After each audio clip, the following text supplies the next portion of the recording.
Hello and a very warm welcome back to the garden. It's a stunning, really hot day here in June, and it's time to show you what's going on in our permaculture and no-dig inspired kitchen garden.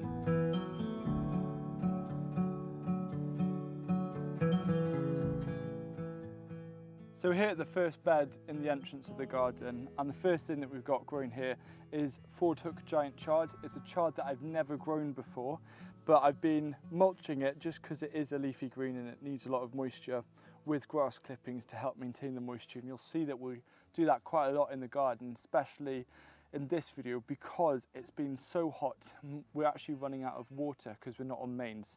So we're just having to be careful with that. Now, something that I've never grown before is this. Now, I think I'm going to butcher the name, but it's called Hookatai Black Mint. And it's this stunning plant that smells like this amazing kind of mint. But there's something else to it. Maybe like, I don't know, for me, maybe like a vanilla-y undertone. But apparently this is going to get quite big, up to 3 foot in size. Keen to see how that goes. And you'll see that there's a lot of marigolds dotted, well, pot marigolds, these are calendula, dotted around the garden, just adding these pops of orange. This here is one of my favourite things that's happened this year in the garden. It's caraway, and it's green caraway seeds. And I always think about the real gems in the garden that make it different, make it special, things that you can never get from a supermarket. And green caraway seeds, that the flavour is insane. They're just tiny seeds and they pack so much. It kind of reminds me of green coriander seeds.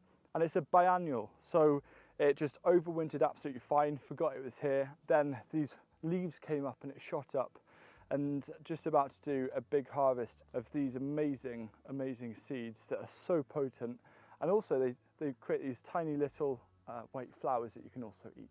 So it's June the 22nd, and it's an exciting day for me because it will mark the first broad bean harvest of the season. This is a broad bean called Ratio.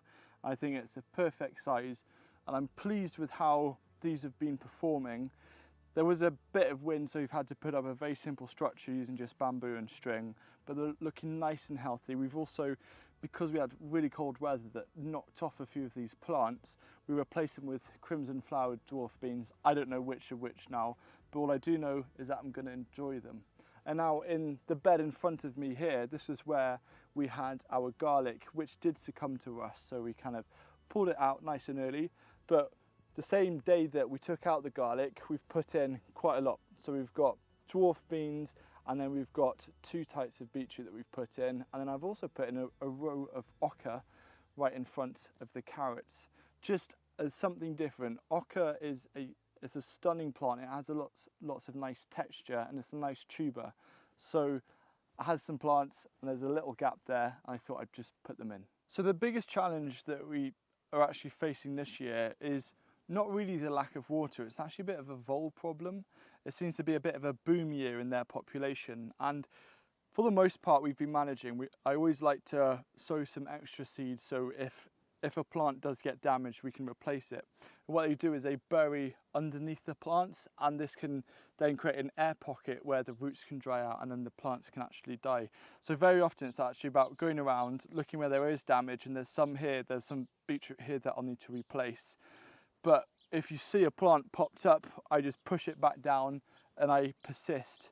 And I'll show you an example where that has actually worked and I haven't actually had to replace any plants using that method.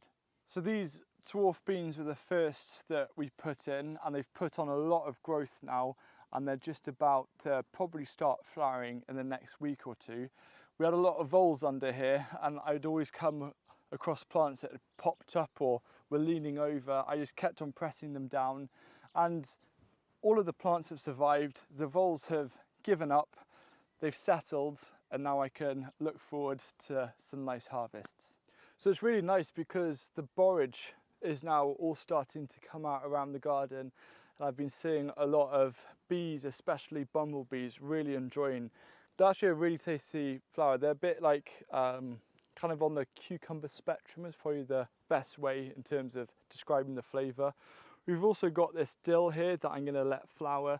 And talking about flowers, these are 3 leek heads that will soon explode in the next 2 or 3 weeks with beautiful big pops of purple, and I've never seen such a concentration of bumblebees as I have with leek flowers.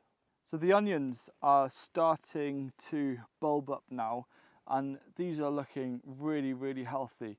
Now, one thing that I like to do is I don't actually grow spring onions, because what I do instead is either with onions or with shallots is I'll actually pull off one of the leaves and I can chop this up nice and finely, and it's basically the same thing as a spring onion to add on top of salads.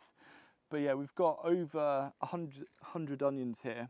So if it's all good, I'm getting, you know, the equivalent of 2 onions a week. Of course, they're not going to store quite that long, but it's certainly going to be more than enough onions for me over autumn and winter. This corner of the garden has changed quite a bit. It was very much surrounded with a lot of Asturian tree cabbage. We've actually taken most of them out, apart from the ones that aren't flowering, because my guess is we're going to put in either a bunch of kale or a bunch of leeks in this bed. Whenever we remove crops, we actually cut them just below the base of the soil and we leave the roots in. Leaving roots in the ground is one of the easiest ways to promote plant health. It's adding more carbon, it's keeping that structure, it's keeping the ground nice and loose and friable. And then it's gone a bit crazy in this corner as well. We've got hops that have decided to take over the two ends of these A-frames that we're going to have to deal with. I don't know how it's supporting itself like that. But up here we've got Greek gigantes starting to work their way up, and I'll have to untangle some of them. And then here we've got two different. We've got Trail of Tears, and then we've also got Abundance, and they're both kind of climbing pole beans. And very quickly now, because of the heat that we're getting, they're going to start flying up the bamboo canes, and then it's going to feel actually quite nice and sheltered in this corner in hopefully about a month. So on the theme of climbing beans, in here we've actually got some Rhonda black runner beans that are starting to grow. We're trying to keep it open on the inside, and eventually they will just outgrow everything else that's here. But this is just all self-sown dill, and we've got borage here as well, and this is parsley and fennel that's coming in. So we've got a lot of dill. I'm going to harvest a bunch of it, and then you could make something like a dill oil, which is a really nice way of capturing the flavour and adding on top of all sorts of salads and stuff. But I quite like the wildness of this corner of the bed. I'm just like looking through, and there's all sorts of things happening. It feels quite wild, but every single part of this is edible, or at least has edible elements. There's quite a lot happening in this bed. It's a bit of a random bed that I was going to dedicate to squash, and then I thought actually it's a nice bed to fill with other things, and we will have some squash in the corner. There's a lot of things happening. We've got, this is evening primrose, which is starting to grow. That's self-sown, that'll look lovely. We've got a foxglove flowering, obviously poisonous, but it's great for the bees. Then in the front we've got Chinese kale kailan, which is more of a stem, I believe, that you cut, and the flowers. And then we've got fennel. It's Rondo is a variety, and to help prevent the fennel from bolting, which is running to seed prematurely, and you don't actually get much of a root, we've been actually mulching it with quite a lot of grass clippings to retain that moisture, which helps to delay or prevent bolting from happening. And then you'll see around the garden we've got lots of little patches of peas. These are just starting to develop now. I'm not actually going to add a structure, I'm just going to kind of let them sprawl a bit on the ground. I quite like that.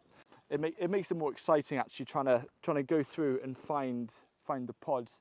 And then we've got, this is Dakota Black sweet corn, which we had a lot of spare seedlings, and I've never grown sweet corn outside before. I thought, you know what, now's the time to do it. I've been telling myself it's impossible, but that's basically from other people that I've heard that from. So I thought, no, I'm going to do it. I'm going to see if we can grow sweet corn outside in this part of Wales.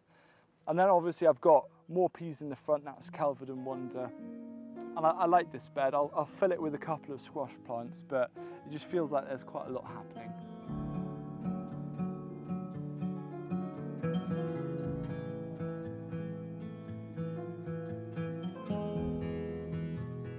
This corner of the garden has seen a little bit of change, mainly where in front of me, out of camera, we had a lot of kale, but we've removed that, we've chopped and dropped it, and we're ready to replace it. We've got some better quality garlic that we're actually going to harvest probably in early July. And then here it's just our weird perennial bed, but I did have a lot of spare field beans. So we've put out these field beans here, and they're just starting to create the little beans at the bottom as an extra harvest. And very often my approach is, if I see a little bit of a gap and I've got some spare plants, I don't really care what it is, I will put it in. It's kind of my lazy approach to polyculture is, if there's a gap and if I feel that I have a plant that complements that gap, I will just stick it in and see what happens. All I've got left is I've got some runner beans to plant out here. Scarlet Emperor, a very solid, kind of quite a traditional variety. This will probably be the only Scarlet Emperor I grow in this garden, but I think this will be a nice corner for it. There's quite a lot of things happening in this bed. We've got telephone peas going up that wigwam, which will hopefully reach the top fairly soon. This is coriander, and I actually celebrated when it started running to seed, because I'm growing this here for not really the flowers, but for the green coriander seeds, and you can see there's quite a plethora of flowers starting to appear, so that is a really exciting sign. I then got a row, these are spare fennel, the rondo fennel that you saw earlier, 6 spare plants that I've put down here. Planted some Celtis, stem lettuce. This is our celery. That again we're keeping moist, and it's really nice and moist and cool when I remove the mat of grass from underneath, because celery is one of those plants that just needs constant soil moisture. We then planted a little row of carrots that have direct sown, and then these big things that look like beetroot or chard is actually mangelwurzel or mangle beet, and they've been putting on a lot of growth. Now, for the most part, it's 2 plants each, and we're actually going to thin them to 1 plant each, but you can eat the leaves. So we're actually letting them grow slightly big. We're going to thin them. We can treat all of those leaves from the thinned one a bit like Swiss chard or beetroot, and there's a lot of food there just from the thinnings. And then we're going to allow those individual plants to grow on and hopefully become nice big plants. And then towards the end, we've got some more field beans. So field beans are like broad beans, but a dwarf version of both the beans and the pod, but they're really, really productive. And then a few peas in the corner. And talking about peas, right next to me here is Oregon sugar snap. And I've just been munching away on the first few pods. You want to start eating them when the peas are developing, and it's a really tasty snack. A new crop for me is yacon. And I was kindly given some spare tubers when I went to visit Real Seeds, and I thought I'd give them a go. I've heard some really good things about them, so I'm going to plant a couple in this bed because they can grow quite large, and apparently they do really like a generous handful of compost. And this trowel that I'm using, I'm an ambassador for Gardena this year, and this trowel is, I think, my new favourite product. It's their Ecoline range. So really trying to actually use, for example, 85% of the plastic here is made from recycled plastic, most of it from household waste. But the thing that I love about it, not only is it so durable, I've tried to bend it to no avail, but it comes with a 25-year guarantee, FSC wood as well. And yeah, I just wanted to give it a very honest rating because of the size, it is so useful whether you're doing small holes or deep holes.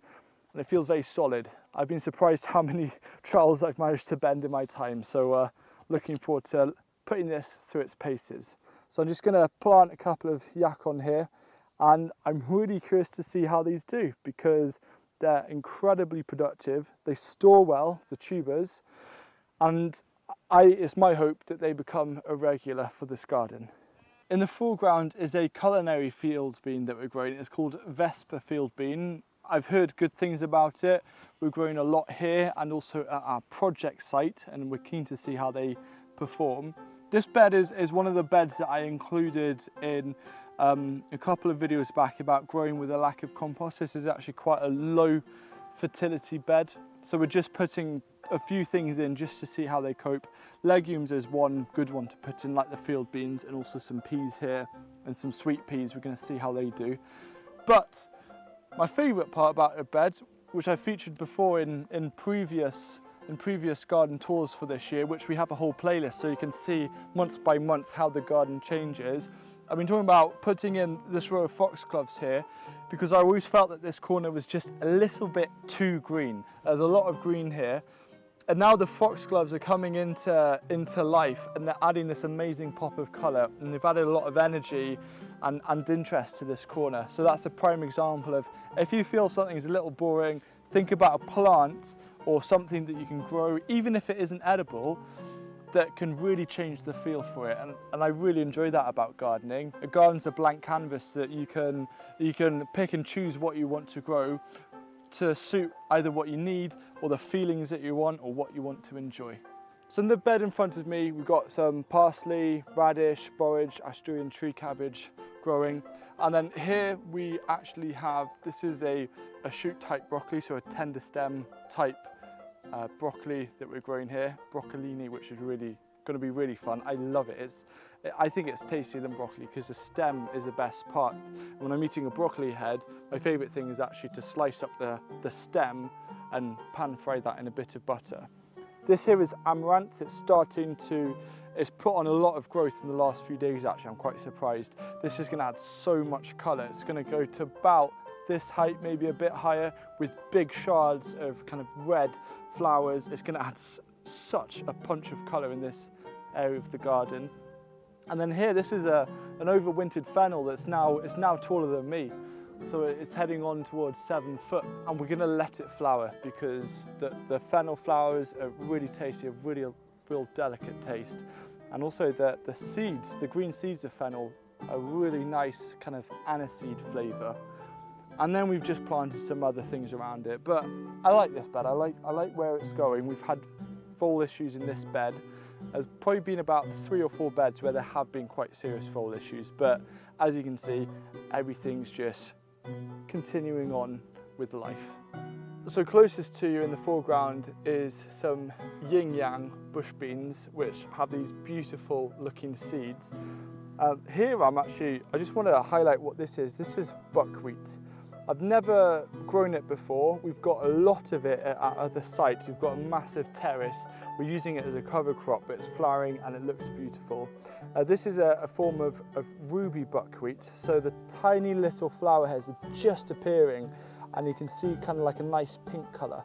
So hopefully, next time we do the garden tour, this buckwheat will be in full display. And then here, we've actually got some chocolate type sunflower. So it creates a nice chocolatey looking flower. And again, it's gonna add a lot of nice splashes of colour to the garden, and of course, edible values as well.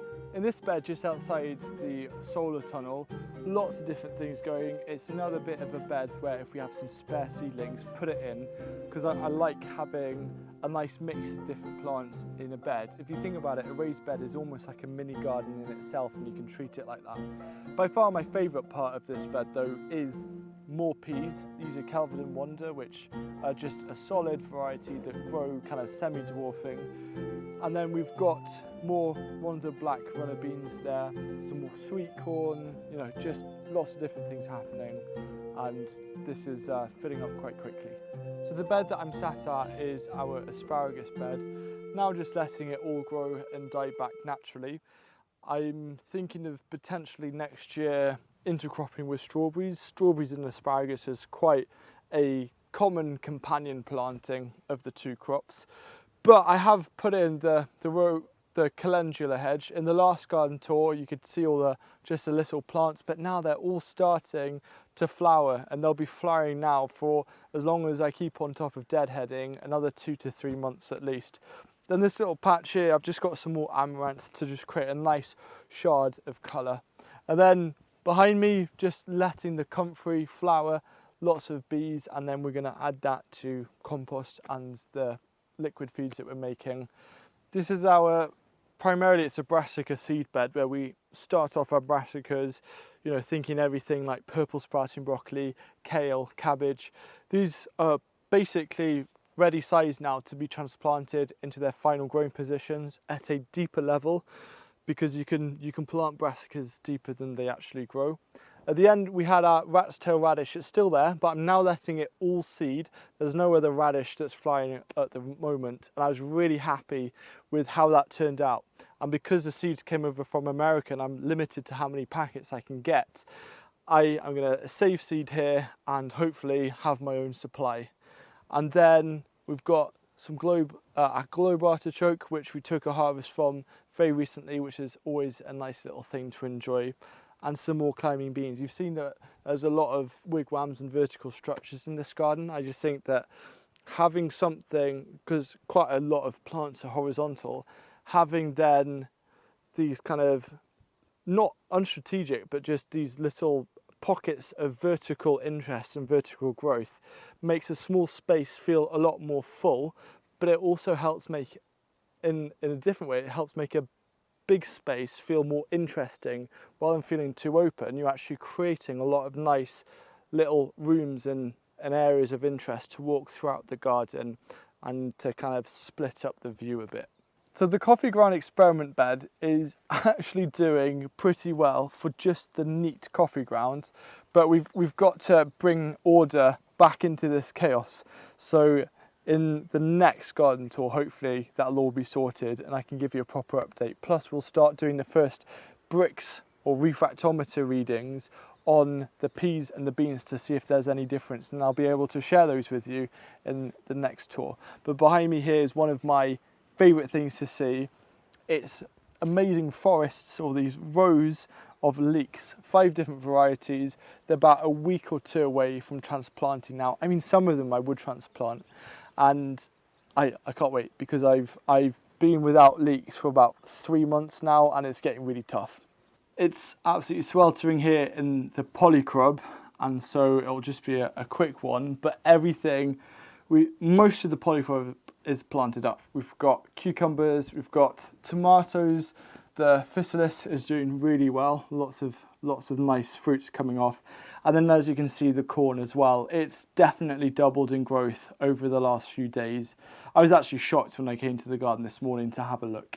And then just apart from all the many different varieties of tomatoes, where we kind of prioritized, the weirder the name, the sooner in the list it should be in terms of priorities for finding space. So I'm interested to see what fruits summer brings and what kind of cool basket shots we can get there. But just in the corner just to my right, we've got a load of carrots that have gone to flower, and we just left them there to see what would happen, and there's a lot of really interesting insects on it. So yeah, it's just really cool to think that small kind of little orange carrots that were sown in March 2021 can then eventually turn into quite a sight of amazing big white flowers. Even after gardening for many, many years, it always staggers me how quickly things grow and how much changes. And it's going to be really interesting looking in a month's time how this garden is looking. So if you want to compare this garden to the end of May, this video right here will take you to that, and you can have a quick comparison to see how much can happen in as little as 4 weeks.